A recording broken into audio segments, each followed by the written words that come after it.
Good afternoon. జూమ్లో start చేద్దాం.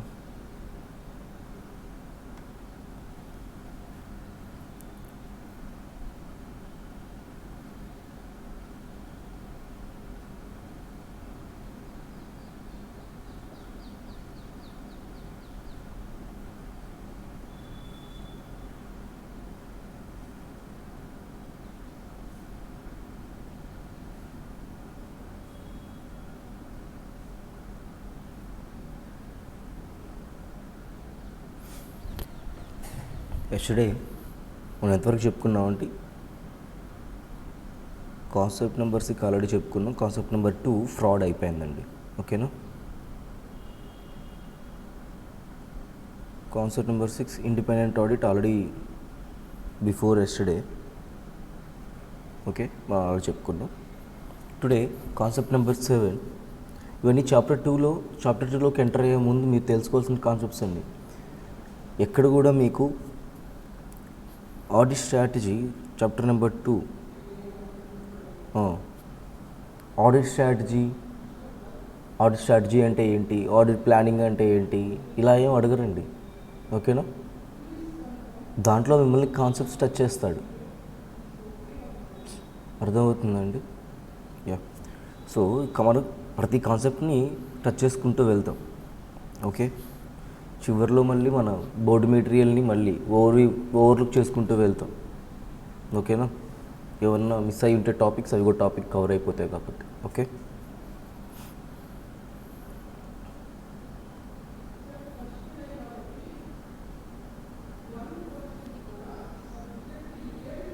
Okay. Concept number 7.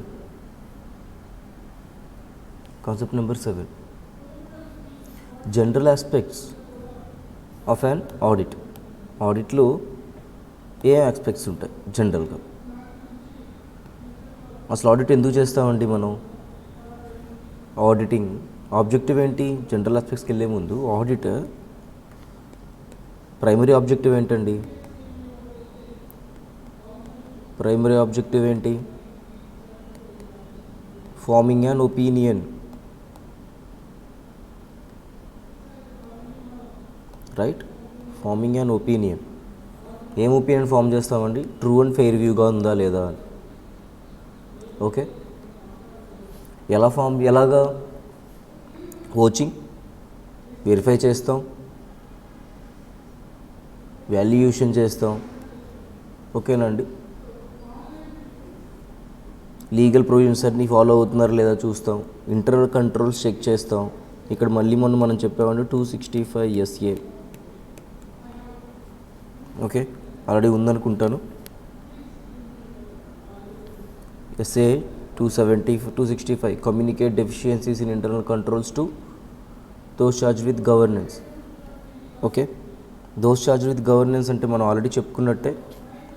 ఇప్పుడు ప్రతి లెవెల్లో మేనేజ్మెంట్ అయితే ఉంటుందండి. ఆర్గనైజేషన్ లెవెల్లో మేనేజ్మెంట్ ఉంటుంది, డివిజనల్ లెవెల్లో మేనేజ్మెంట్ ఉంటుంది. ఓకే, ఆపరేషన్ లెవెల్లో కూడా మేనేజ్మెంట్ అయితే ఉంటుంది ఒక ఆర్గనైజేషన్. ఇక TCWG అంటే ఎవరంటే మేనేజ్మెంట్లో అందరికీ డెసిషన్ మేకింగ్ పవర్ అయితే ఉండదండి. దాన్ని గవర్నెన్స్ పవర్ అని అంటాం. గవర్నెన్స్ అంటే power, strategic decision making power. ఎవరికైతే డెసిషన్స్ తీసుకుంటారో వాళ్ళకే మనం ఏం చేయాలి? రిపోర్ట్ చేయాలి. డెఫిషియన్సీస్ ఏమన్నా ఉంటే వాటిని మనం కమ్యూనికేట్ చేస్తాం. TCWG అంటే వాళ్ళంటే మేనేజ్మెంట్లోనే డెసిషన్ మేకింగ్ పవర్ ఉండే వాళ్ళని TCWG అని అంటాం. ఓకే, చివరిలో రిపోర్టింగ్ అండి. ఓకేనా? రిపోర్టింగ్లోనే దీన్ని ఏం చేస్తామండి మనం? ఎలా రిపోర్ట్ ఇస్తాం? ఒపీనియన్ ఫామ్లో రిపోర్ట్ ఇస్తాం. Auditors opinion. ఓకే, అసలు ట్రూ అండ్ ఫెయిర్ వ్యూగా ఉందా లేదా ఓకే అని మనం చెక్ చేయాలి అంటే ఈ 4 ఆస్పెక్ట్స్ అండి. అర్థమెటికల్ యాక్యురసీ ఉందా? ట్రాన్సాక్షన్స్ అన్నీ అర్థమెటికల్ యాక్యురసీలో ఉన్నాయా? ఓకే, కాస్టింగ్ టోటల్స్ అన్ని కరెక్ట్గా ఉన్నాయా? అలా. అండ్ అథెంటిసిటీ ఆఫ్ ట్రాన్సాక్షన్స్ అన్నీ కరెక్ట్గానే ఉన్నాయా లేదా? బుక్స్ ఆఫ్ అకౌంట్స్ అన్నీ ప్రాపర్గా మెయింటైన్ అవుతున్నాయా లేదా. ఒక నిమిషం అండి.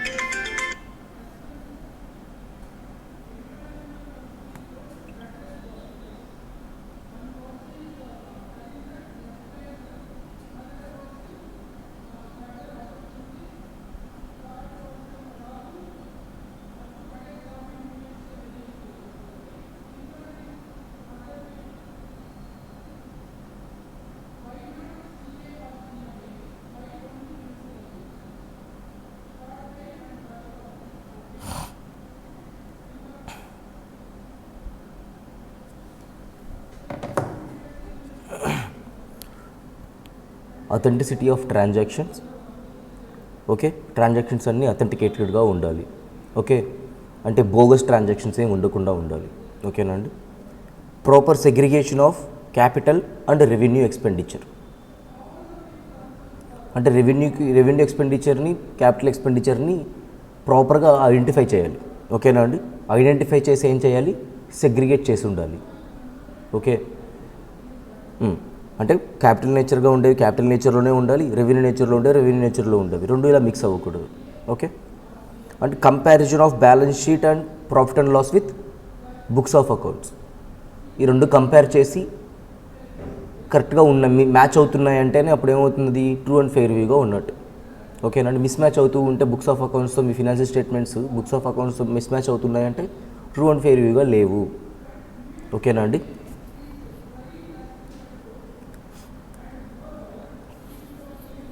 Okay, true and fair view గుర్తుపెట్టుకోండి, వెరీ ఇంపార్టెంట్ టాపిక్ వస్తుంది. నేను రాస్తాను, ఇక్కడ చూడండి ఒకసారి. ట్రూ అండ్ ఫెయిర్ వ్యూ రాశాను ఆల్రెడీ, దీని గురించి మనం డిస్కస్ చేద్దామండి. మీకు ఒక పాయింట్ వచ్చింది ఇప్పుడు, just true and fair view ఎలా చూస్తామని. ఓకే, ఏంటంటే arithmetical accuracy, authentication of transactions and proper segregation of revenue and capital expenditure and balance sheet, profit and loss అకౌంట్లో ఏమై ఉండాలి, should match with books of accounts. ఓకేనండి. Comparison does this is the question అండి. Okay, does the audit of financial statements relieves the management of its responsibility. ఓకేనండి. ఏం చెప్తున్నాడు, does the audit of financial statements relieves the management of it's responsibilities. మనం management ఎఫెక్టివ్గా ఉందా లేదా అని అసలు మనం డెసిషనే ఇవ్వం. మనం ఫస్ట్ చాప్టర్లో చూసినట్టు, కాన్సెప్ట్ నెంబర్ 1లో చూసినట్టు. ఓకే, వాళ్ళు ఎఫెక్టివ్గా వర్క్ చేస్తున్నారా లేదా, ఎఫిషియెంట్గా ఉన్నారా లేదా అనేది మనకు అనవసరం. ఓకేనా. ఆడిటర్ ఏం చేస్తాడు, జస్ట్ మనం ఒపీనియన్ ఫామ్ చేస్తాం. వాళ్ళు ప్రిపేర్ చేసిన ఫినాన్షియల్ స్టేట్మెంట్స్ మీద, బుక్స్ ఆఫ్ అకౌంట్స్, వీటి మీద ఒపీనియన్ ఫామ్ చేస్తాం మనం, అంతే. Okay, so does the audit of financial statements relieves the management అంటే no, from its responsibility. Management రెస్పాన్సిబిలిటీకి మనకు సంబంధం లేదు. Our responsibilities are different and management responsibilities are different. Our objective is to form an opinion, give an opinion on financial information, whether showing true and fair view or not. Okay, answer చూడండి.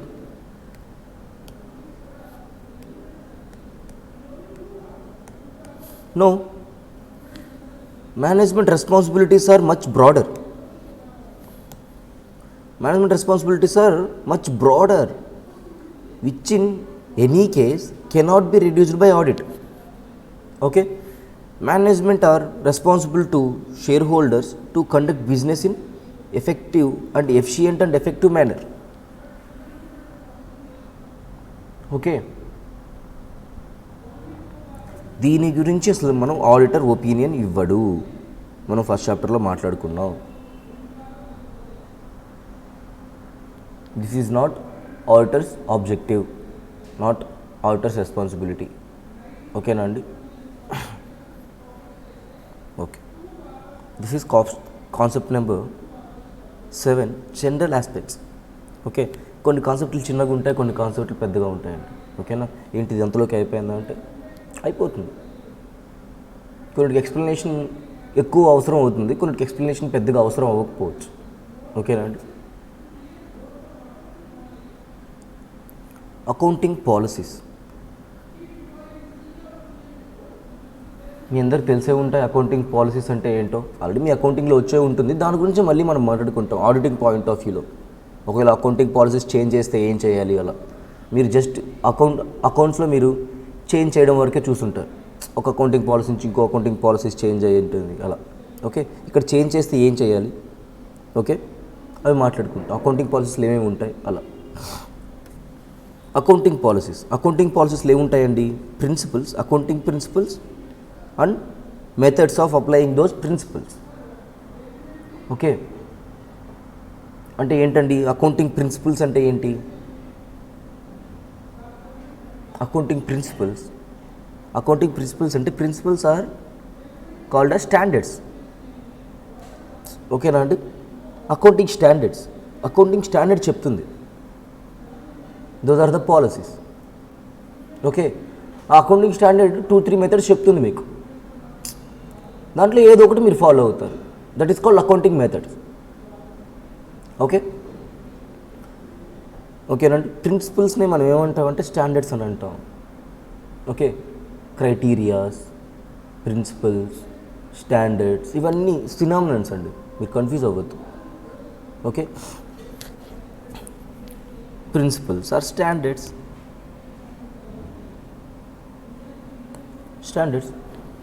Okay,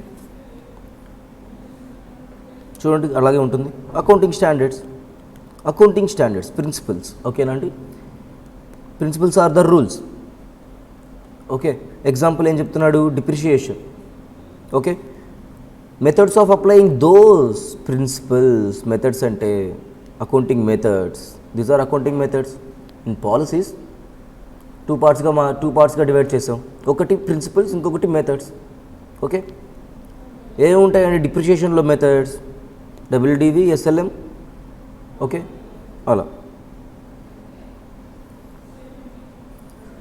disclosure of, ఇది మన ఆడిటింగ్లో వస్తుంది. Disclosure of financial policies. ఎక్కడ disclose చేస్తామండి accounting policies? Notes to accounts.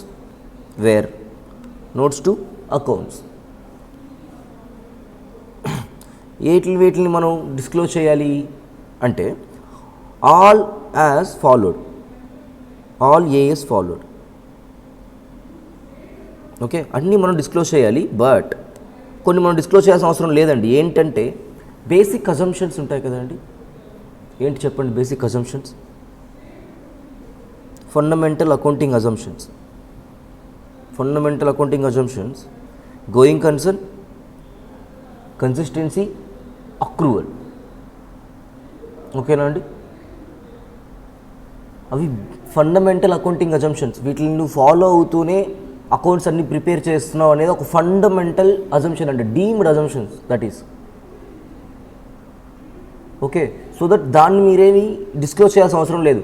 ఆటోమేటిక్గా దాన్ని disclose చేయకపోయినా డిస్క్లోజ్ చేస్తున్నట్టుగానే ఇవి ఫాలో అవుతూనే మీరు అకౌంట్స్ అన్ని ప్రిపేర్ చేశారు, ఫినాన్షియల్ స్టేట్మెంట్స్ అన్ని ప్రిపేర్ చేశారు అని డీమ్డ్ అజంప్షన్ అండి అది.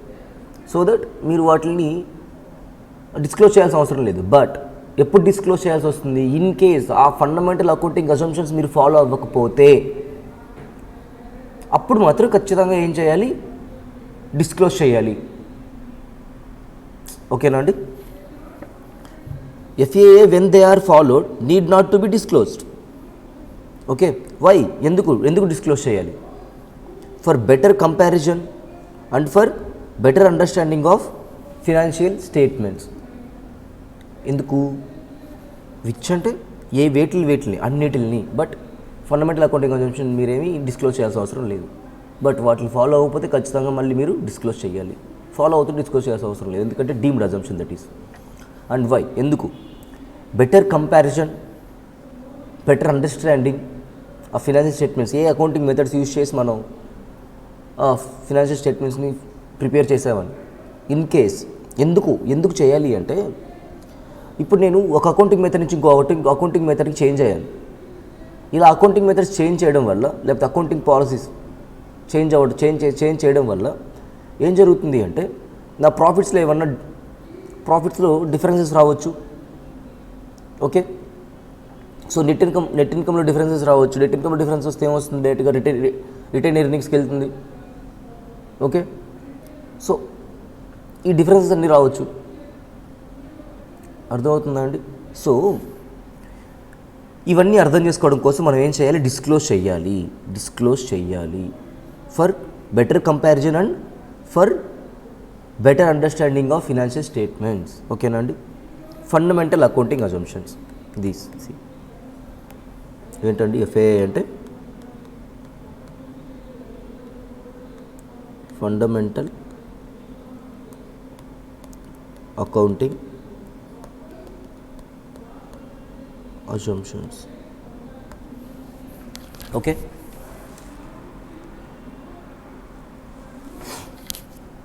ఏంటంటే ఇవి గోయింగ్ కన్సర్న్ అంటే ఏంటి? బిజినెస్ ఈ రోజు అయిపోవట్లేదు, ఫోర్సేబుల్ ఫ్యూచర్లో ఉంటుంది అని. ఓకేనా? Entity will continue for foreseeable future. Okay, consistency అంటే ప్రతిదీ కన్సిస్టెంట్గా ఫాలో అవుతున్నాం అని అకౌంటింగ్ ప్రిన్సిపల్స్ అన్ని. Okay, accounting principles or policies are consistent from one period to another. Okay, ఒకవేళ చేంజ్ ఉంటే వాటిని ఏం చేయాలంటే డిస్క్లోజ్ చేయాలి. చేంజ్ చేసాం అకౌంటింగ్ పాలసీస్ అని. ఎక్కడ? Notes to అకౌంట్స్లో.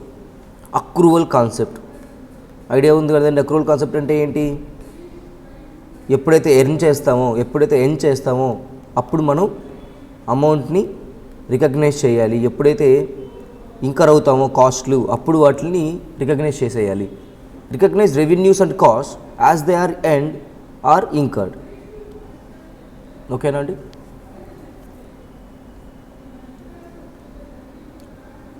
బిట్స్గా అడగొచ్చు అండి, ఆబ్జెక్టివ్స్లో అడగొచ్చేది.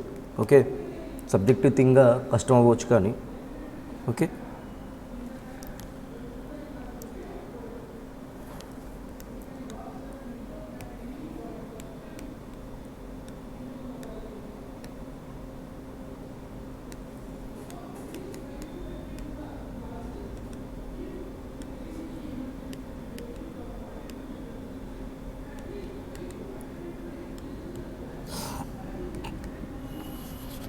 ఓకేనా అండి?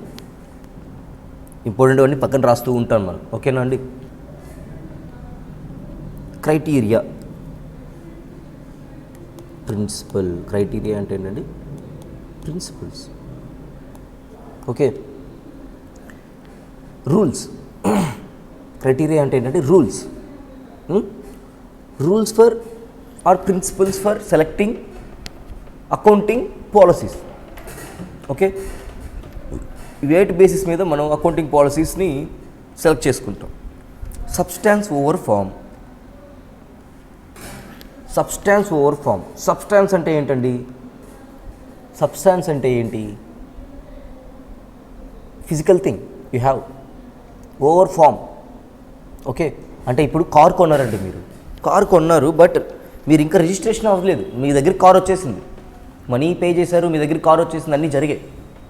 ఓకేనా? అప్పుడు కార్ ఎవరిది అవుతుంది అంటే మీదే అవుతుంది. ఇంకా రిజిస్ట్రేషన్ అవ్వకపోయినా కూడా మీదే అవుతుంది. That is called substance over form. Okay, materiality మనం ఆడుకుంటామండి. మెటీరియాలిటీ అంటే ఏంటంటే significance.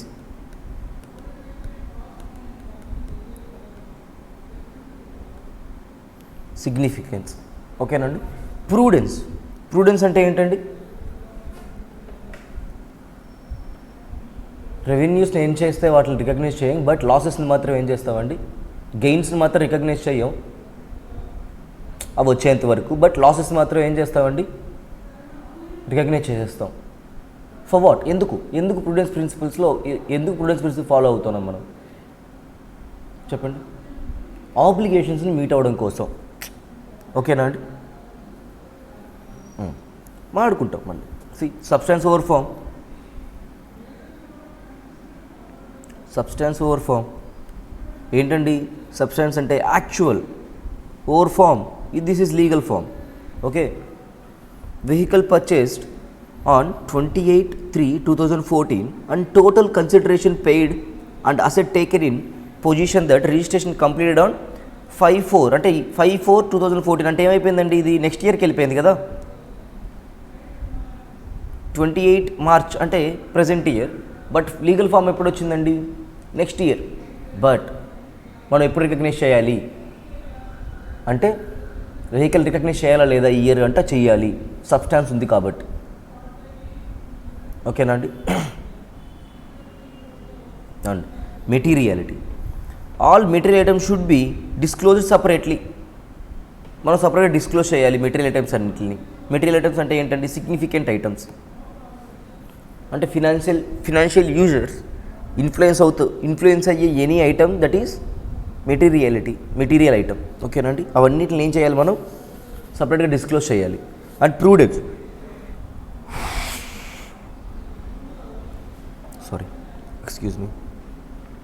Recognise and anticipate for known losses but not gains. Okay, అంటే మీరు లాసెస్ని రికగ్నైజ్ చేయాలి ఖచ్చితంగా, గెయిన్స్ రికగ్నైజ్ చేయాల్సిన అవసరం లేదు. ఓకే. అండ్ కన్సిస్టెన్సీ అంటే ఏంటండి, అకౌంటింగ్ పాలసీస్ ఏం చేయాలి మీరు, should be followed consistently for year to year. ఒకవేళ ఫాలో అవ్వకపోతే ఏం చేయాలి, నోట్స్ టు అకౌంట్లో డిస్క్లోజ్ చేయాలి. జనరల్లీ అకౌంటింగ్ స్టాండర్డ్స్ ఏంటండి, ఎవ్రీ ఇయర్ మార్చడానికి నాట్ అలౌడ్. ఇన్ కేస్ మీరు మారిస్తే మీరు ఏం చేయాలి, నోట్స్ టు అకౌంట్స్లో డిస్క్లోజ్ చేయాలి. చూడండి, accounting standard policies should be followed consistently for year to year. Generally changes to accounting standard are not allowed, but in the following cases changes to accounting standards are allowed. Circumstances where changes to accounting standard is allowed. ఓకేనా అండి. ఇప్పుడు important అండి ఇది కూడా, required as per law requirement ఉందంటే ఖచ్చితంగా మీరు ఏం చేయాలి, అప్పుడు చేంజ్ అవ్వాలి అకౌంటింగ్ స్టాండర్డ్కి. రిక్వైర్డ్ యాజ్ పర్ అకౌంటింగ్ స్టాండర్డే చెప్పింది ఇది నీకు అప్లికేబుల్ అవ్వదు అని. ఓకేనా అండి. ఈ ఇయర్ నుంచి సో అప్పుడు ఏం చేస్తారు మీరు, అకౌంటింగ్ స్టాండర్డ్ని చేంజ్ చేసుకుంటారు. And required better presentation of your financial statements. మీ ఫినాన్షియల్ స్టేట్మెంట్స్ని బెటర్ ప్రజెంట్ చేయడం కోసం మీరు ఏం చేయొచ్చు, కావాలంటే అకౌంటింగ్ స్టాండర్డ్ని చేంజ్ చేసుకోవచ్చు. ఓకే, బట్ వాటిని ఏం చేయాలంటే మీరు డిస్క్లోజ్ చేయాలి ఇలా అంతా జరిగింది అని.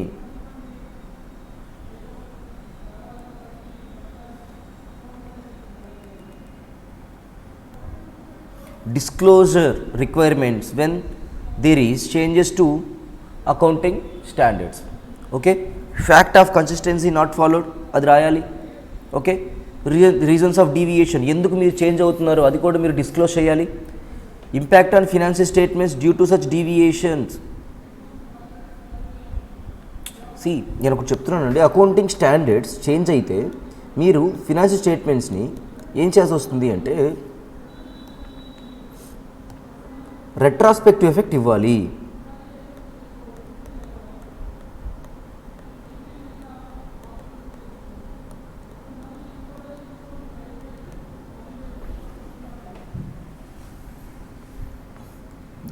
చేంజ్ ఓకేనా అండి, రెట్రాస్పెక్టివ్ ఎఫెక్ట్ ఇవ్వాలి.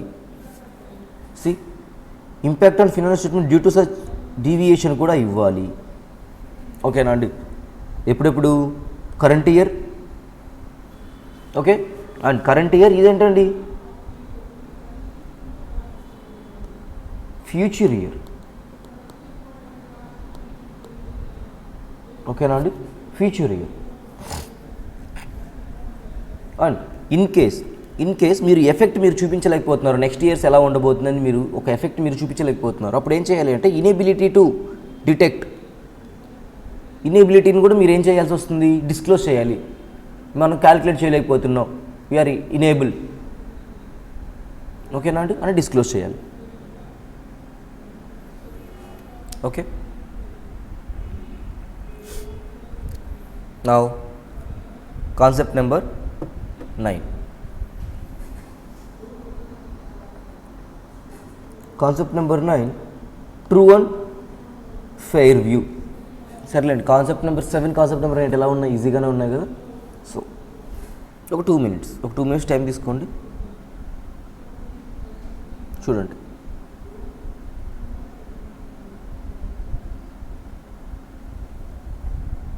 ఇట్లా ఏం లేదండి.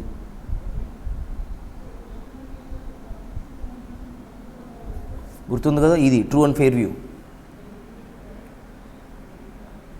ఇప్పుడు మళ్ళీ ఇదే కాన్సెప్ట్ మాట్లాడుకుంటున్నాం మీరు. So these things you have to remember, you have to memorise little bit. Okay, ఒక రెండు సార్లు అయితే గుర్తుండిపోతుందండి. ఓకేనా?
Okay,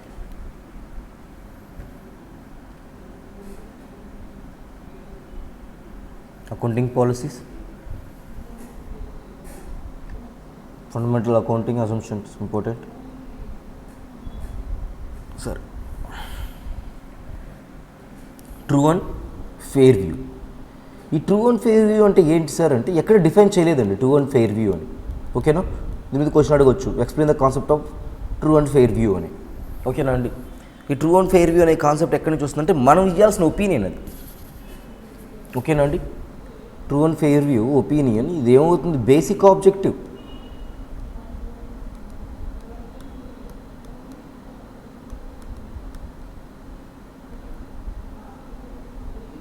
primary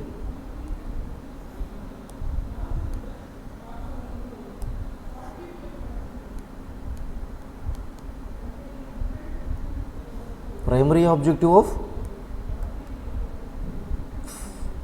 of an auditor.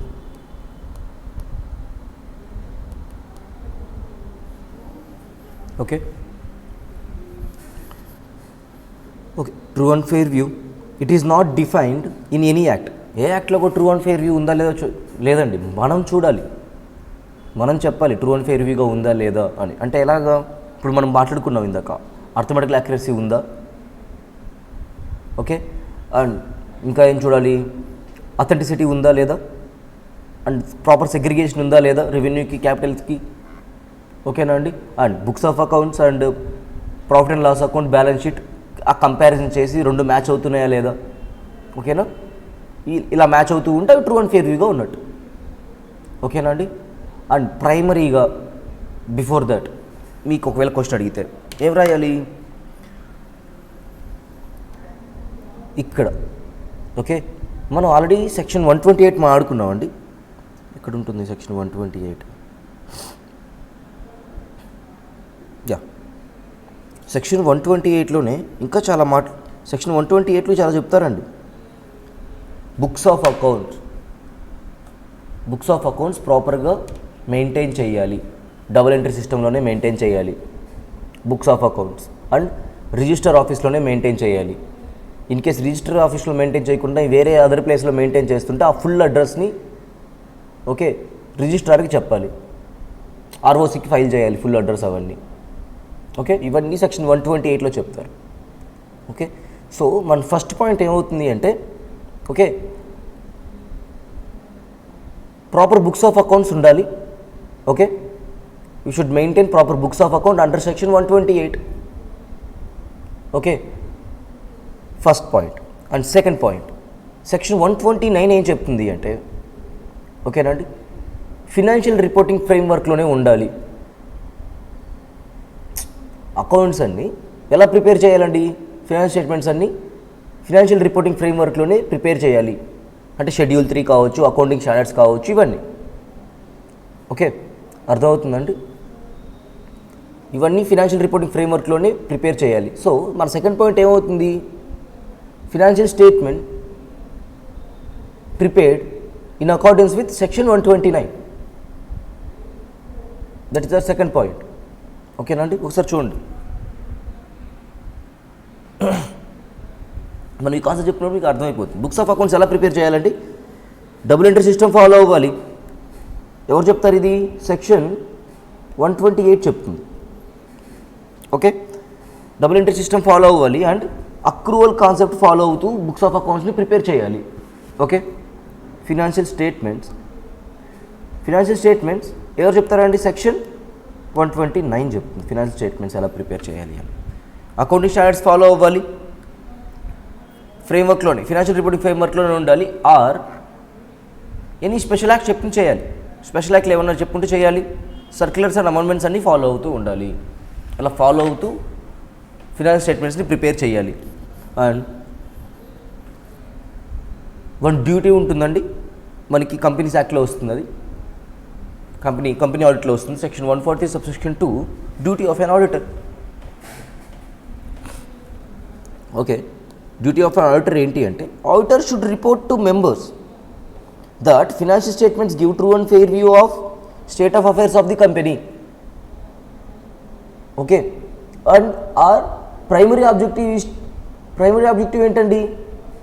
Primary objective is to give an opinion that finance statements showing true and fair view or not. Okay, and section 143 రాస్తారు, 128 రాస్తారు, 129 రాస్తారు and 143. And మనం before discuss చేసిన 4 పాయింట్స్ ఉన్నాయి కదండి. ఓకే, ట్రాన్సాక్షన్ ఏమై ఉండాలి? Authenticate అయి ఉండాలి. ఓకే, బుక్స్ ఆఫ్ అకౌంట్స్ ఎలా ఉండాలి? అర్థమెటికల్ అక్యురసీ మెయింటైన్ అవుతూ ఉండాలి. And proper segregation of capital and revenue expenditures ఉండాలి. And books of accounts and balance sheet and profit and loss account ఎలా ఉండాలి? Should match with books of accounts. Okay, అలా match అయితేనే ఈ true and fair view అని. ఆ 4 points రాయాలి. And 143 subsection 2 రాస్తారు. ఓకే, అండ్ నెక్స్ట్ SA 700 ఏం చెప్తుందండి? Forming and opinion on audited financial statements. ఓకేనండి, forming and opinion. Okay, on and reporting on financial statements. Section SA 700 అండి. ఓకే, ఈ 4 points రాయాలి. And true and fair view చూడండి. True and fair view అంటే ఏంటండి? ఎస్ఎట్ 128 బుక్స్ ఆఫ్ అకౌంట్స్ గురించి మాట్లాడుతుంది. డబుల్ ఎంట్రీ సిస్టమ్ ఫాలో అవ్వాలి, అక్రూవల్ కాన్సెప్ట్ ఫాలో అవ్వాలి. ఓకేనా అండి? సెక్షన్ 129 ఏఎస్ఎల్ ఫాలో అవుతూ ఉండాలి. Schedule 3 special acts, circulars and amendments, 143 subsection 2, SA 700. Okay, ఈ 3 ఇవి ఇంతవరకు.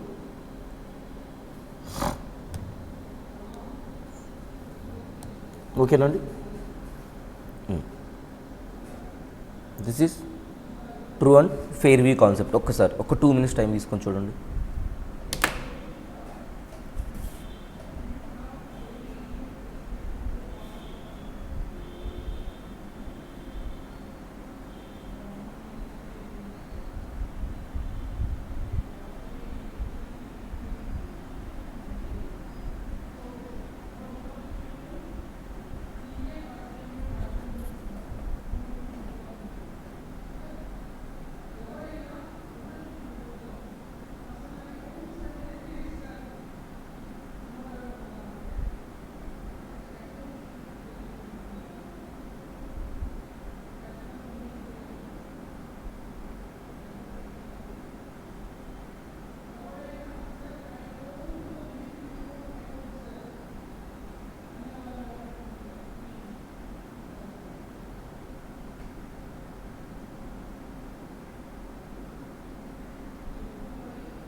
Concept number 10 materiality.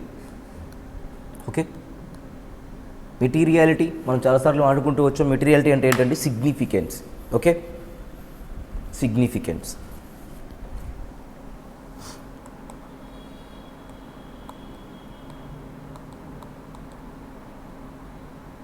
Significant matters, material matters అంటే. ఓకే, మెటీరియాలిటీ ఎలా ఉండొచ్చు అంటే అకౌంటింగ్లో మెటీరియాలిటీ ఉంటుంది, ఆడిటింగ్లో కూడా మనకు మెటీరియాలిటీ ఉంటుంది. అకౌంటింగ్ మెటీరియాలిటీ అంటే ఏంటి? All material items should be disclosed if materials అయితే. ఓకే, వాల్యూస్ అవి ఉండొచ్చు అకౌంటింగ్లో. ఓకే, ఓకేనా అండి? అండ్ ఏఎస్ ఫాలో అవ్వడం, లేకపోతే schedule 3 framework, financial reporting framework follow అవ్వడం, ఇవన్నీ. ఆడిటింగ్ మెటీరియాలిటీ అంటే an item may be considered as material if it is omission or misstatement will misrepresent the financial statement. ఒకవేళ మెటీరియాలిటీ అయితే, audit materiality ఉంటే దాన్ని ఏం చేయాలి? an item may be considered as material if it is omission or misstatement will misrepresent the financial statements. అర్థమైందండి? అంటే influence చూపిస్తుంది financial statements మీద. ఓకే, దాన్ని కింద చెప్తున్నాడు. an item is considered as material misstatement including omission. Okay అనండి, నేను ఇక్కడ రాస్తాను చూడండి.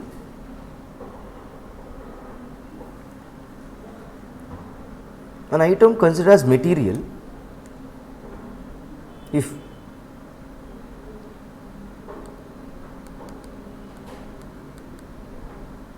misstatement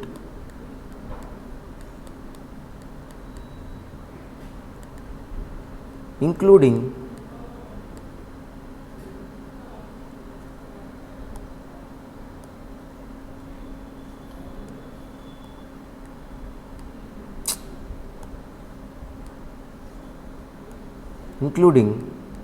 omission.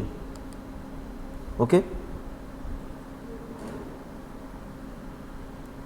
individually or aggregate. Oh, sorry. అంతేనండి. if individually or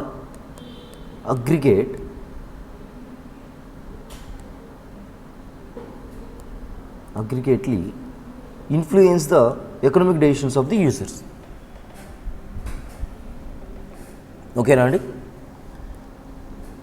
ఎస్ అనుకోండి, అగ్రిగేట్గా కానీ ఇండివిజువల్గా కానీ అగ్రిగేట్గా కానీ మిస్టేట్మెంట్స్ ఇంక్లూడింగ్ ఒమిషన్స్ కూడా ఇంక్లూడింగ్. ఓకేనా అండి? Influence the economic decisions of the users. No అయితే ఇమ్మెటీరియల్, ఎస్ అంటే ఇన్ఫ్లుయెన్స్ అవుతూ ఉంటాయి ఏంటంటే అవి మెటీరియల్. ఓకేనా అండి? If materiality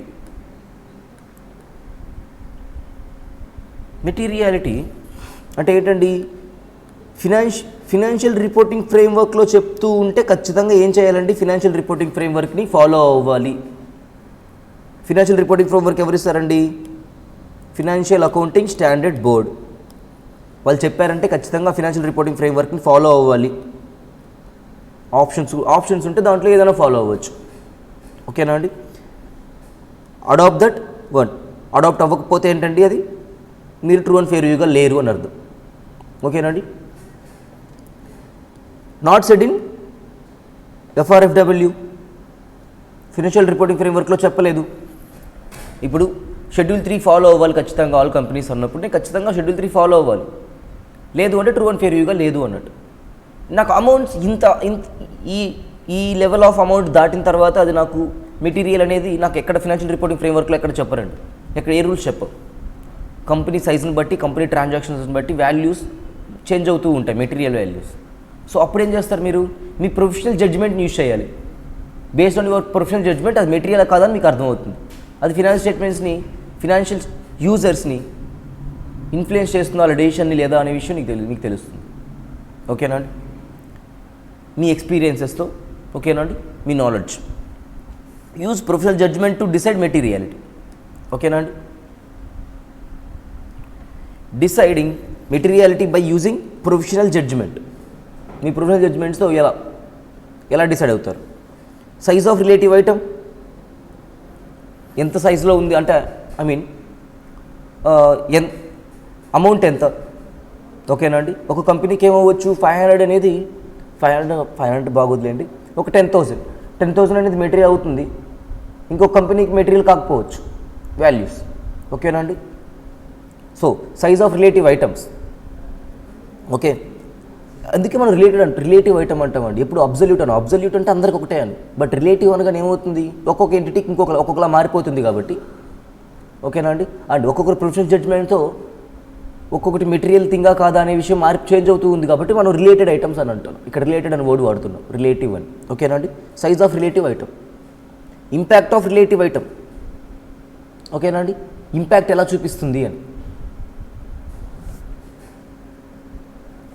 okay, impact of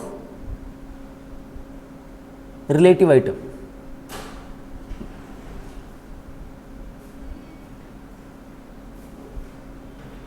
nature of relative item. ఓకేనా అండి?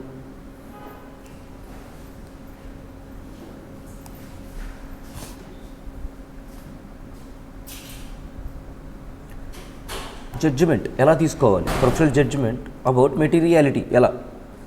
ఓకేనా అండి? మీ జడ్జిమెంట్స్ ఎలా తీసుకోవాలి. సర్ను circumstances.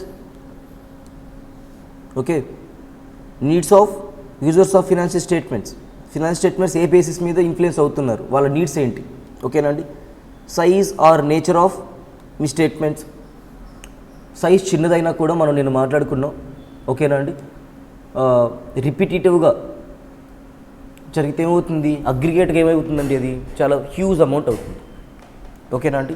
Nature of the me statements ఇప్పుడు నేను రూల్స్ ఫాలో అవ్వలేదు, ఎఫ్ఆర్ఎఫ్డబ్ల్యూ ఫాలో అవ్వలేదు, సైజ్ చిన్నదే అవ్వచ్చు, బట్ అక్కడ నేనేం ఫాలో అవ్వాలి, ఫినాన్షియల్ బోర్డ్ ఏం చెప్తే అదే ఫాలో అవ్వాలి, బట్ నేను ఫాలో అవ్వలేదు మీ స్టేట్మెంట్. ఓకేనా అండి? ఇంకా మేబీ మీకు డివిడెండ్స్ ఇవన్నీ ఉన్నాయి కదా అండి, డివిడెండ్స్, డిబెంచర్స్ యొక్క ఇంట్రెస్ట్, ఇవన్నీ మనం ఏం చేయాలి అంటే 1 year లోపలే పే చేసేయాలి. ఓకే, అది మేబీ 1 lakh అవ్వచ్చు, 1 lakh 1.5 lakh అవ్వచ్చు. రిలేటివ్ ఐటంలో, సైజ్ ఆఫ్ ద ఐటంలో మేబీ అది మనకి మెటీరియల్ కాకపోవచ్చు, బట్ అది స్టాట్యూట్ చెప్పిన దాంట్లో అదేంటండి, మ్యాండేటరీ, ఖచ్చితంగా నువ్వు 1 year లోపల రీపే చేసేయాలి. రీపే చేయకపోతే కాన్సిక్వెన్సెస్ హెవీగా ఉంటాయి. సో దట్ అప్పుడు ఏమవుతుంది, అది మెటీరియల్ ఐటమ్ అవుతుంది. అర్థమవుతుందండి? అలా బేస్డ్ ఆన్ కామన్ నీడ్స్. ఎప్పుడైనా కూడా నీడ్ అనేది, నువ్వు మెటీరియాలిటీ అనేది ఎలా తీసుకోవాలి అంటే అందరినీ దృష్టిలో పెట్టుకొని జనరలైజ్డ్గా తీసుకోవాలి మెటీరియాలిటీ అనేది. ఇప్పుడు నీ కంపెనీలో ఎవరో ఒక 1 share తీసుకోన్నారు, దాని వాల్యూ ఒక 500 rupees అనుకుందాం, 500 1 share అనుకుందాం. ఆ share holder very nominal minimum share holder, చాలా చిన్న షేర్ హోల్డర్. ఇప్పుడు తనకి మెటీరియల్ అవుతుంది కదా అని చెప్పేసి జనరలైజ్డ్గా అందరికీ మెటీరియల్ అవ్వాల్సిన అవసరం ఏం లేదు. ఓకే, సో ఫినాన్షియల్ యూజర్స్కి సంబంధించి నువ్వు జనరలైజ్డ్గా ఇది మెటీరియల్ అవుతుంది, మెటీరియల్ అవ్వదు, ఇది ఇలా ఇన్ఫ్లుయెన్స్ అవుతుంది, ఇన్ఫ్లుయెన్స్ చేయదు అని మీరు జనరలైజ్డ్గా మెటీరియాలిటీని జడ్జ్మెంట్గా తీసుకోవాలి. అంటే మీ జడ్జ్మెంట్ మెటీరియాలిటీ గురించి జనరలైజ్గా తీసుకోవాలి. ఓకేనా? Auditors not on specific individual needs. ఓకేనండి? Auditors determination of materiality is matter of professional judgement. Auditors determination of materiality is a matter of professional judgement. అంతే కదండి? తన ప్రొఫెషనల్ జడ్జ్మెంట్ బేస్ చేసుకొని ఏం జరుగుతుంది, అది మెటీరియలా కాదా అని అవుతుంది. Okay, affected by the auditor perception of the financial information needs of users of the financial statements. ఓకేనండి? అంటే ఏంటి, financial users okay auditor perception base మీద డిపెండ్ అయి ఉంటుంది ఫినాన్షియల్ స్టేట్మెంట్స్లో ఇది మెటీరియాలిటీ ఉందా లేదా అనే విషయం. Affected by auditors perception. Auditor professional judgements తీసుకుంటాడు ఇది మెటీరియల్ థింగా కాదా అని. Okay, auditor to assume that users. So auditor ఏమై ఉండాలి, మనం జనరలైజ్గా తీసుకోవాలి అని కూడా చెప్పాం కదా. సో ఆడిటర్ ఎలా ఏం అజ్యూమ్ చేసుకుంటాడంటే, యూజర్స్ ఎలా ఉండాలని అజ్యూమ్ చేసుకుంటాడంటే, have a reasonable knowledge of business and economic activities.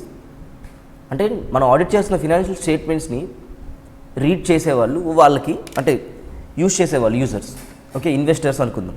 Investors వాళ్ళకి రీజనబుల్ నాలెడ్జ్ ఉంది బిజినెస్ యాక్టివిటీస్ మీద, ఓకేనా అండి, అని అజంప్షన్లో ఉంటాడు.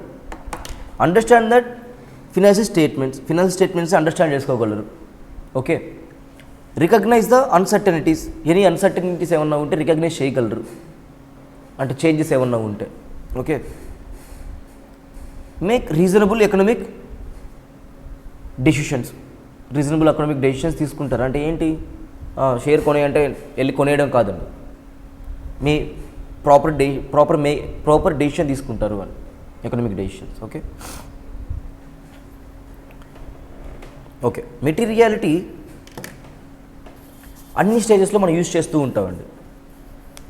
ఓకే, మెటీరియాలిటీ అనేది అన్ని స్టేజెస్లో మనం క్యాల్కులేట్ చేస్తూ ఉంటాం.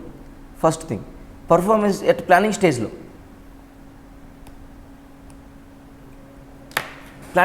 ఎందుకంటే మెటీరియాలిటీ యూజ్ చేస్తాం, ఎంత నేచర్లో ఎలాంటి నేచర్ ఆఫ్ ఆడిట్ ప్రొసీజర్స్ చేయాలి, ఎన్ఈటీ అంటే ఏంటండి, నేచర్, ఎక్స్టెంట్, టైమింగ్. ఓకేనండి, ఎలాంటి nature of audit procedures use చేయాలి, ఎంత ఎక్స్టెంట్ ఆఫ్ ఆడిట్ ప్రొసీజర్స్ అంటే ఏంటి, ఆడిట్ శాంప్లింగ్స్ ఎంత ఎక్స్టెంట్లో తీసుకోవాలి, టైమింగ్ ఆఫ్ ఆడిట్ ప్రొసీజర్స్, ఏ టైమింగ్లో నేను ఆడిట్ ప్రొసీజర్స్ చేయాలి. ఓకేనండి, అలా. సో అవి ప్లానింగ్ స్టేజ్లో. అండ్ పర్ఫార్మెన్స్ స్టేజ్లో ఎలా అండి, పర్ఫామ్ చేస్తున్నప్పుడు ఎట్ పర్ఫార్మెన్స్ స్టేజ్ అంటే సెకండ్ టైం మళ్ళీ నేను వాటిని కన్సిడర్ చేయాలా ఇంకొకసారి. ఓకేనండి, మెటీరియల్ ఐటమ్స్ అన్నీ ఏం చేస్తాం, మళ్ళీ రివైజ్ చేస్తాం మనం. ఓకేనా, at performance stage consider revision of materiality if necessary. ఓకేనండి, ఎట్ ఎవాల్యుయేషన్ అంటే ఫైనల్ స్టేజ్, ఎవాల్యుయేషన్ స్టేజ్ ఏంటి, evaluate the effect of identified misstatements on the audit and of uncorrected misstatements. ఇప్పుడు మీ మిస్టేట్మెంట్స్ దొరికాయండి, మీకు మిస్టేట్మెంట్స్ తీసుకొస్తే మీరు ఏం చేస్తారు, టీసీడబ్ల్యూజీ అది మేనేజ్మెంట్ అనుకుందాం అంటే, మేనేజ్మెంట్తో వెళ్ళి మీరు ఏం చేస్తారు అంటే కమ్యూనికేట్ చేస్తారు, ఈ మిస్టేట్మెంట్స్ ఉన్నాయి, మీరు ఏమైనా కరెక్ట్ చేస్తారా అని. ఇఫ్ వాళ్ళు ఏం చేస్తారండి, అవన్నీ మాడుకుందాం అంటే ఆడిట్ డాక్యుమెంట్స్ వాటిలో వస్తాయి, సర్లే నోట్బుక్ అలా. వాళ్ళు ఏం చేస్తారు, వాళ్ళు అన్కరెక్టెడ్ మిస్టేట్మెంట్స్ అయితే, ఓకేనండి, కరెక్ట్ చేయలేదు మిస్టేట్మెంట్స్, ఓకేనా. సో ఏం చేస్తాం, అవి మెటీరియల్ అయితే, అన్కరెక్టెడ్ మిస్టేట్మెంట్స్ అనేవి మీకు మెటీరియల్ అనిపిస్తే వాటిని అప్పుడు మీరు ఏం చేస్తారు, మీ ఒపీనియన్ని ఫామ్ చేసేస్తారు ఇంకా. ఓకే, అవి మెటీరియల్ అయితే ట్రూ అండ్ ఫెయిర్ వ్యూగా లేదు అని చెప్తాం. మెటీరియల్ కాకపోతే ఏం చేస్తామండి, పట్టించుకోం, ట్రూ అండ్ ఫెయిర్ వ్యూగానే ఉంది అని చెప్తాం, ఎందుకంటే ఇన్ఫ్లుయెన్స్ చేయదు కాబట్టి. ఓకేనా, ఒపీనియన్ ఫామ్ చేసేస్తాం. ఓకేనండి, మెటీరియాలిటీ. మీరు మెటీరియాలిటీని ఎలా తీసుకుంటారు అంటే చెప్పాను కదండి, అగ్రిగేట్గా కానీ individual or aggregate.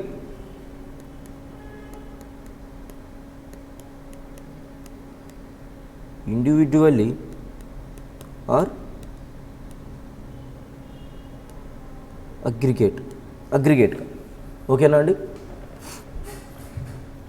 Size of relative item, size relative term. Materiality అనేది ఏంటండి, relative term. Okay, take cumulative effect, single item తీసుకోకూడదు, అగ్రిగేట్ ఎఫెక్ట్ తీసుకోవాలి. ఓకేనా అండి, don't set off material to material items. ఒక దగ్గర ఫ్రాడ్ జరిగింది, ఇంకో దగ్గర ఆ ఫ్రాడ్ సెటప్ జరిగింది అంటే ఆ రెండింటిని మనం సపరేట్గా చూపించాలి. ఒకటి ఎక్స్కలేట్ అవుతూ ఫ్రాడ్ జరిగింది, ఇంకొకటి డిమోట్ అవుతూ ఫ్రాడ్ జరిగింది, ఇక్కడ రెండు ఫ్రాడ్లు జరిగినట్టు మీరు ఆ రెండింటిని సెట్ ఆఫ్ చేయొద్దు. ఓకేనా అండి, కంపేర్ టు ప్రీవియస్ ఇయర్ నుంచి ఇయర్ కంపేర్ చేసుకుంటూ మీరు ఏం చేస్తారు, మెటీరియలా కాదా అని తీసుకుంటారు. ఓవర్ డీవియేషన్స్ ఉన్నాయనుకోండి, అప్పుడు ఏం చేస్తారు మీరు? So material financial uses mind మారిపోతుంది కదండి, ప్రీవియస్ ఇయర్కి చేంజెస్ ఎక్కువ ఉంటాయి. సో కంపారిజన్స్లో లాస్ట్ ఇయర్ 10% ఉంటే మీరు మెటీరియల్ ఐటమ్ సైజ్ 10% ఆఫ్ 1 lakhలో 10% అంటే ఎంత అండి? 10,000 అనేది 1 lakh అనేది వీళ్ళ హైయెస్ట్ వాల్యూ అనుకుంటే 10,000 వరకు నేను ఏం చేస్తాను, మెటీరియల్ అని తీసుకున్నాను. ఓకేనా అండి? ఈ ఇయర్ కూడా కంపేర్ చేసుకోవాలి. ఇప్పుడు 1,20,000 ఉందనుకోండి వీళ్ళ హైయెస్ట్ వాల్యూ. సో దీనికి 10% అనేది ఎంత అండి? 12,000 అనేది మెటీరియల్ అవుతుంది. సో ఏమన్నా చేంజెస్ ఏమన్నా ఉంటే కంపేర్ చేసుకోవాలి ప్రీవియస్ ఇయర్కి ఇయర్కి. ఓకేనండి? Small mistakes which convert profit making company into loss or vice versa. ఏదైనా చిన్న స్మాల్ మిస్టేక్స్ అయ్యండి, ఇప్పుడే మనం మాట్లాడుకున్నాం, పెనల్టీస్, ఫైన్స్ అవి పడడం కానీ. ఓకేనండి? ఇలాంటివి ఏమైనా ఉంటే అవి ఏమవుతాయి, మీకు మెటీరియల్ థింగ్స్ అయిపోతాయి. ఈవెన్ స్మాల్ మిస్టేక్స్ మీకు ఏమంటాయి, పెనాల్టీస్ అన్నీ పడడం వల్ల మీకు లాస్ చూపించేస్తుంది, లాస్ వచ్చేస్తుంది. ఓకేనండి? అలా అవన్నీ మెటీరియల్ థింగ్స్గా మీరు రికగ్నైజ్ చేయాలి. Auditing is an relative subject అండి. ఇదే ఇక్కడ చెప్పాలనుకుంటున్నాడు. మీరు ఆడిటింగ్ ఒకటి ప్రిపేర్ అయితే సరిపోదు. ఆల్రెడీ మనం ఇంతకుముందు ప్రొఫెషనల్ నాలెడ్జ్ దగ్గర మాట్లాడుకున్నామండి. ఓకే, అంటే expert knowledge in accounting and auditing, మిగతా వాటిలో నాలెడ్జ్ ఉండాలి అని మాట్లాడుకున్నాం. ఓకేనా అండి? అండ్ వేటిలో నాలెడ్జ్ ఉండాలి? అకౌంట్స్. ఓకేనా అండి? అకౌంట్స్లో ఎలా ఉండాలి? ఎక్స్పర్ట్ నాలెడ్జ్ ఉండాలి రెండిట్లో. మిగతా వాటిలో నాలెడ్జ్ ఉంటే సరిపోతుంది. ఇలా costing, financial management, information technology, mathematics, economics, statistics, behavioural sciences. మీకు ఎగ్జామ్లో అడిగేది బిహేవియరల్ సైన్సెస్ గురించి అడుగుతారండి. ఆడిటింగ్ బిహేవియరల్ సైన్సెస్కి రిలేషన్ ఏంటి అని అడుగుతారు. ఓకే, సో అప్పుడు మీరు ఏం రాయాలి అంటే, the discipline of behavioural sciences is closely linked with the subject of auditing. ఓకేనండి? ఏది అడిగినా కూడా, ఇక్కడ కాస్టింగ్ అడిగినా, ఎఫ్ఎం అడిగినా, ఏ అడిగినా ఇవే రాస్తాం. బట్ బిహేవియరల్ సైన్సెస్ ప్లేస్లో ఆ సబ్జెక్ట్ నేమ్ రాస్తాం. ఓకేనండి? Knowledge about other fields. Okay, the functioning of audit can be performed if and only if the person also possesses a good knowledge about the fields in respect of which he is conducting such review. Okay, so అంటే behavioural sciences అంటే ఏంటండి? అందరు చుట్టుపక్కల management అంతా ఎలా behave చేస్తుంది, okay, వాళ్ళు చెప్తున్నది కరెక్ట్గా ఉందా లేదా, వాళ్ళతో ఎలా మింగిల్ అవ్వాలి, ఇన్ఫర్మేషన్ ఎలా గ్యాదర్ చేయాలి, ఆడిట్ ఎవిడెన్స్ని ఎలా గ్యాదర్ చేయాలి, ఇలా దీనికోసం. Okay, so functioning of an audit is can be performed. So good knowledge about fields. Okay, ఇది బేసిక్ పాయింట్ అంటే దేనికి ఇదే పాయింట్ రాస్తారు. And second, closely linked. The discipline of behavioural sciences is closely linked with the subject of auditing. First పాయింటే. ఓకేనండి? Third point, interaction with peoples. It required to interact with a lot of people in the organisation. Which required అండి? It అంటే ఏంటి? Audit required. ఓకేనండి? One of the basic element in designing the internal control system is personal. Internal controls అన్ని ఎవరు డిజైన్ చేస్తారండి? Internal controls are the set of controls which designed, implemented and maintained by management personnels. So ఇవి మీరు internal controls అంటే CC కెమెరాలు, వాచ్మెన్లు మాత్రమే అనుకోవద్దండి. Management supervisor also who internal control, one of the internal controls, setting up of anything, any supervisor and plant manager something. Okay, ఎవరైనా ఏమవుతుందండి internal కంట్రోల్స్లో ఒక పార్టే. ఓకే, సో మీకు వాళ్ళతో డిస్కస్ చేయడం కావాలి, వాళ్ళ దగ్గర నుంచి మీకు ఇన్పుట్స్ కావాలి. So behavioural science is important. Okay, అలా చెప్తున్నాడు. Internal controls cannot work until unless people who are working in the organisations are competent and honest. వాళ్ళు హానెస్ట్గా కానీ కంపీటెంట్గా లేకపోతే ఇంటర్నల్ కంట్రోల్స్ ఏం వర్కౌట్ అవ్వవు. కొలైడ్ అయిపోతే ఇంటర్నల్ కంట్రోల్స్ పెట్టినా వేస్ట్. ఎంప్లాయీస్ కొల్లాయిడ్ అయిపోయారు. సో ఇంటర్నల్ కంట్రోల్స్ ఉన్న వేస్ట్. ఓకేనా అండి. Knowledge is essential. Knowledge of human behaviour is indeed very essential for an auditor so as to effectively discharge his duties. So knowledge అనేది, behavioural science knowledge అనేది చాలా important. ఎందుకని మనం పీపుల్తో interact అవుతున్నాం ఇక్కడ. Okay, effectively discharge his duties. తను ఎఫెక్టివ్గా discharge చేయాలి అంటే నీకు పీపుల్తో ఇంటరాక్ట్ అవ్వడం నీకు రావాలి. ఓకే, మనకి ఆడిట్ ఎవిడెన్స్ మనం గ్యాదర్ చేయగలగాలి. ఓకేనా అండి. So knowledge is essential. ఈ పాయింట్స్ రాయాలండి. ఓకేనండి. ఈ క్వశ్చన్ ఎలా అడగొచ్చు అంటే comment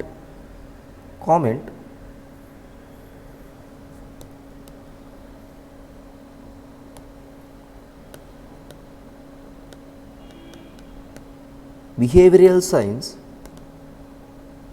is closely linked with auditing. Explain.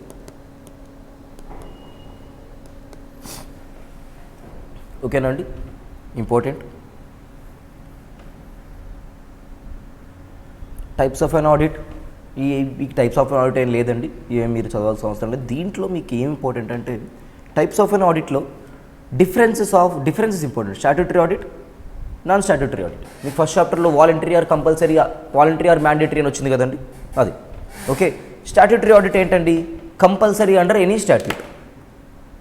Okay, but non statutory auditor అంటే ఏంటండి, మీకు స్టాట్యూట్ అని చెప్పలేదు. స్టాట్యూట్ అంటే ఏంటి, రెస్పెక్టివ్ యాక్ట్. ఓకే, ఆ రెస్పెక్టివ్ యాక్ట్ మీకేం చెప్పలేదు ఆడిటింగ్ మీకు ఖచ్చితంగా కంపల్సరీగా చేయించుకోవాలి అని. పార్ట్నర్షిప్ యాక్ట్ మీకేం చెప్పలేదండి ఖచ్చితంగా మీరు ఆడిట్ చేయించుకోవాల్సిందే అని. బట్ కంపెనీస్ యాక్ట్ చెప్పింది ఎవ్రీ కంపెనీ ఆడిట్ చేయించుకోవాల్సిందే. Okay, of their financial information, financial statements. Okay, and statutory audit compulsory under any statute. Non statutory audit not compulsory as per statute. Owner desire అయితే ఏంటండి audit చేయించుకోవచ్చు. For what ఎందుకు. Moral check on employees. For what ఎందుకండి. Moral check on employees. Books of accounts గురించి మనకి information, proper maintenance of books of accounts ఉన్నాయా లేదా తెలుసుకోవడం కోసం దానికి. ఓకే, అన్నీ స్టాట్యూటే చెప్పదండి, కొన్ని మన కోసం కూడా చేయించుకుంటాం owners. Okay, scope as per statute చెప్పింది కాబట్టి స్టాట్యూట్ డిసైడ్ చేస్తుంది. అండ్ ఇక్కడ ఎవరండి, ఓనర్ డిజైర్డ్ బై ఓనర్ కాబట్టి స్టాట్యూట్ ఎవరు డిసైడ్ చేస్తారండి,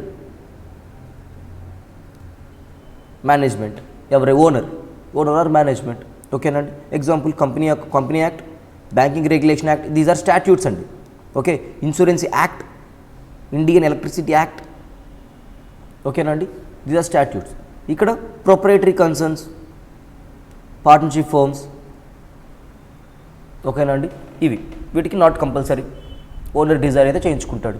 ఓకేనండి. And now differences between statutory auditor and government audit.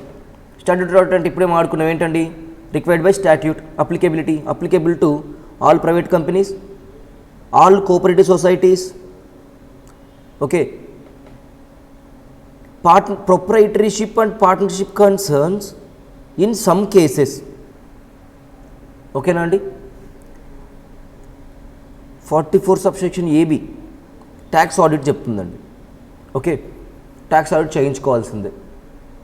Statute company యాక్టే కాదండి, స్టాట్యూట్ అనేది any act. Income tax act అయినా కూడా ఏంటవుతుంది, అది స్టాట్యూట్. ఇన్కమ్ ట్యాక్స్ యాక్ట్ చెప్తుంది ట్యాక్స్ ఆడిట్ మీరు చేయించుకోవాల్సిందే అని. ఓకేనండి. So under section 44 AB of the income tax act. Okay, partnership కానీ లేకుంటే ప్రాపర్టీ ఫర్మ్కి కానీ చెప్తుంది ట్యాక్స్ ఆడిట్ కంపల్సరీగా చేయించుకోవాల్సిందే, 1 crore దాటితే లేదా 50 lakhs దాటితే. ఓకేనండి. అప్లికేబుల్ టు గవర్నమెంట్ ఆడిట్ ఎవరికి అప్లికేబుల్ అండి, government departments, statutory corporations, government companies. ఓకేనండి, గవర్నమెంట్ ఆడిట్స్ ఎవరు కంపల్సరీ, ఎవరు చేయించుకుంటారు, గవర్నమెంట్ కంపెనీస్ చేయించుకుంటారు. ఓకే, అపాయింటింగ్ అథారిటీ ఎవరికి ఉంటుందండి, ఇక్కడ కంపెనీ అయితే in case private company share holders. Okay, in case of sole proprietor or partner. Okay, in case of trustee, managing committee. Okay, in case of cooperative societies, managing committee with proper approval of the registrar. ఓకేనండి. And government కంపెనీకి ఎవరండి, controller, controller and audit general, CAG, M అండి, controller and audit general in case of government departments. In case of statutory corporation as per provisions of the special statute for that corporation. దానికి ఎవరైనా special statute ఉంటే వాళ్ళు, అది కూడా ఎవరు చేస్తారండి, కాగే. In case of government company law board on the advice of controller, దానికి కంట్రోలర్ అండి. ఓకే, అపాయింటింగ్ అథారిటీ ఎవరండి, కంట్రోలర్. ఓకేనా, అన్నిటికీ కాగే. రిపోర్ట్ అంటే ఏంటి, ఆడిట్ రిపోర్ట్ ఎవరు సబ్మిట్ చేయాలి అని. Report is submitted to owners. ఓకేనండి, shareholders in a format prescribed by the companies act. Shareholders చేస్తాం స్టాట్యూటరీ ఆడిటర్లో, ఓనర్స్ వాళ్ళే కాబట్టి. కంపెనీ ఆడిట్లో ఎవరికి చేస్తామంటే report is submitted to shareholders and copy given to the controller and audit general. ఓకేనండి, prescribed by the okay, ఎవరు appoint చేస్తారో వాళ్ళకి రిపోర్ట్ ఇవ్వాలి మనం. ఓకేనండి, ఈ టైప్స్ ఆఫ్ ఆడిట్స్ అవసరం లేదు. ఓకే, ఈ ఆడిట్ ప్రొసీజర్స్ ఇవన్నీ మనం రేపు చెప్పుకుందామండి. Okay, surprise check, audit procedures. Okay, these all. ఈరోజు ఏమేమి చెప్పుకున్నామండి, టాప్కి వెళ్ళిపోతే అర్థమైపోతుంది, కాన్సెప్ట్స్ మన దగ్గర ఉన్నాయి కాబట్టి. నెంబర్స్ ఇప్పుడు ఎక్కడి నుంచి స్టార్ట్ చేసామండి మనం, general aspects, accounting policies, true and fair view, materiality, types of audits. ఈరోజు 5 కాన్సెప్ట్స్ చెప్పుకున్నామండి. ఓకే, అండ్ మనం ఇవి మాట్లాడుకున్నాం. ఓకే, జస్ట్ అయిపోబోతుంది 5 minutes. Okay, bye.